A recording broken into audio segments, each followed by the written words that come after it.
Hello दोस्तों, मैं आपका दोस्त डॉक्टर कमल मित्तल। आज हम बात करेंगे किडनीज डिजीज़ की कि किडनी डिजीज़ के अंदर क्या डाइट लें।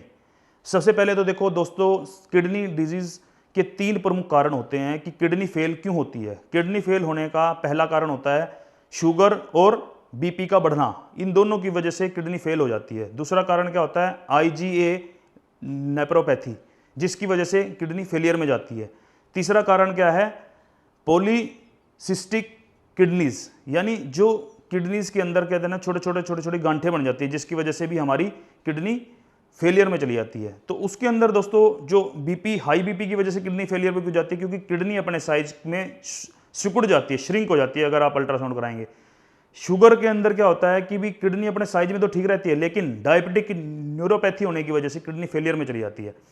तो दोस्तों ऐसा क्या हम खाएं जिससे हम अपनी किडनीज को, जो उनका बढ़ा हुआ क्रेटिनिन का लेवल है, यूरिया का लेवल है और जो पोटेशियम का लेवल जो गड़बड़ कर देता है, उन चीज़ों को हम किस तरह से कंट्रोल करें।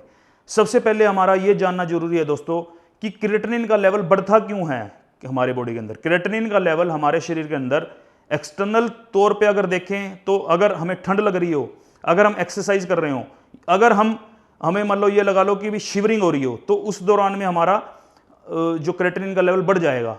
और दूसरा कारण क्या रहेगा दोस्तों, जब अगर हम एक्सरसाइज करें, यानी जब हम मान लो जो हमारी पेशी हैं, पेशी जितना ज़्यादा काम करेंगी उस वजह से हमारा क्रेटिनिन का लेवल बढ़ जाता है। तो इसके लिए सीधा सीधा सा बात है कि पेशी बनती किससे है, पेशी बनती है हमारी प्रोटीन से। तो जो भी किडनी फेलियर का पेशेंट है, जिसकी किडनी में दिक्कत आ गई है, जिसका यूरिया क्रेटिनिन का लेवल बढ़ गए हैं, तो उनको क्या करना है दोस्तों, उनको high rich protein diet avoid करनी है, यानी नहीं लेनी। उनके अंदर लो रिच प्रोटीन डाइट में कुछ एक चीज़ें ऐसी ले सकते हैं जो आसानी से पच सकें, जैसे मूंग की दाल है, मसरी है, ये ले सकते हैं। अदरवाइज रिच जो सोर्स हैं प्रोटीन के, वो बिल्कुल भी नहीं लेने, क्योंकि वो क्या करेंगे, वो हमारी पेशियों को ताकत देंगे, जिस वजह से क्रेटिनिन का लेवल बढ़ जाएगा। और क्रेटिनिन का लेवल बढ़ जाएगा तो धीरे धीरे हमारी किडनीज के अंदर वही बात है, यूरिया भी बढ़ेगा और सोडियम पोटेशियम का लेवल भी डिस्टर्ब करेगी वो, तो बाद में जाकर डायलिसिस की नौबत आएगी। तो पहला नियम क्या है कि हमें अपनी प्रोटीन डाइट को कम करना है या लेना ही नहीं। दूसरा क्या करना है दोस्तों, अब मेरे से कई पेशेंट पूछते हैं, डॉक्टर साहब हम किडनी के मरीज हैं, हमें कितना पानी पीना है।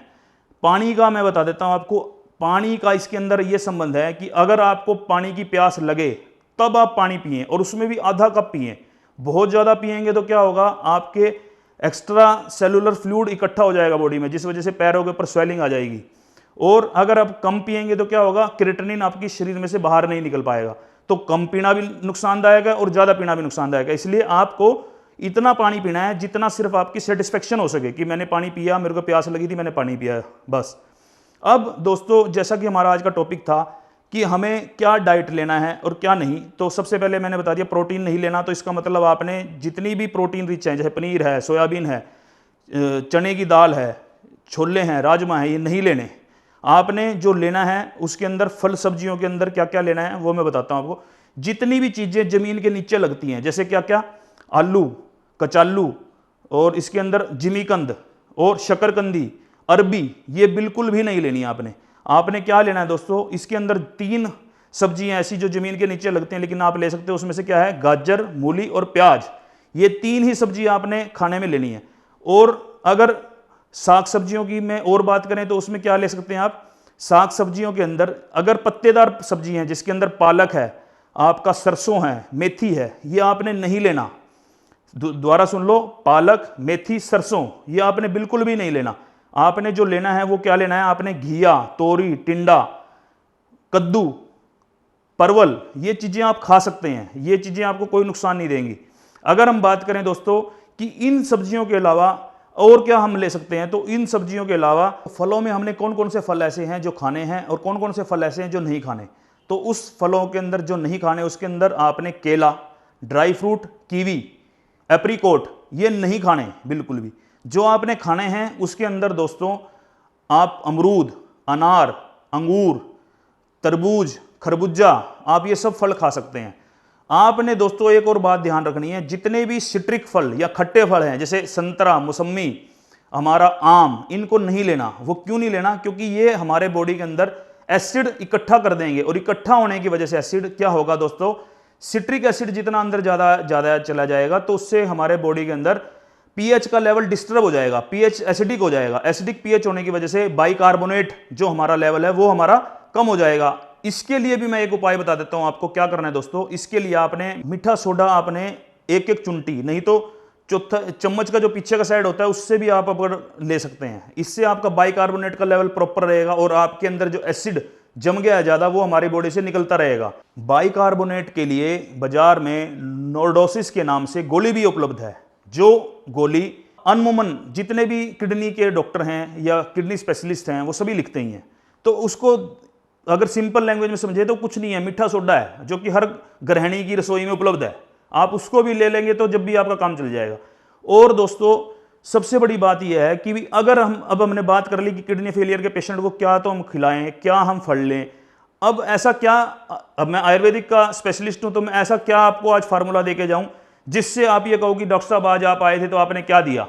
तो मैं आपको, एक तो मैंने आपको डाइट बताई, दूसरी आपको मैं ये बता रहा हूं कि आप पीपल के पत्ते का रस और नीम के पत्ते का रस अगर चौथाई आप कप सुबह शाम पी लेते हैं तो मैं ये कहता हूं दोस्तों कि आप 3 महीने के बाद मुझे बता देना कि आपका क्रेटिनिन यूरिया का क्या लेवल है।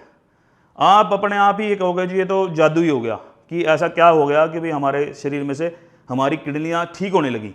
आप मेरे बताए हुए डाइट प्लान के अकॉर्डिंग चलें, साथ में जो मैंने बताया आपको कि पीपल और नीम, दोबारा सुन लें, इनके पत्तों का रस 5-5, 10-10 पत्ते ले लें, उसको उबालकर एक गिलास जब आधा रह जाए तो उस पत्ते के रस को आपने 1/4 कप सुबह, 1/4 कप शाम को पीना है खाने के बाद।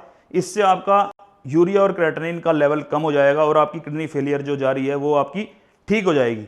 और इसके अलावा हम किडनी फेलियर की मेडिसिन यहाँ से भी अपने सेंटर से देते हैं, जो कि आप नीचे लिखे नंबर से हमसे मंगवा सकते हैं। आज जैसे हमने किडनी फेलियर के लिए डाइट प्लान का समझा और उसके बारे में ये समझा कि हमने क्या घरेलू उपाय करना है, उसी तरह ही अलग अलग बीमारियों के लिए मैं बार बार आपके पास आता रहूँगा अलग अलग टॉपिक के साथ।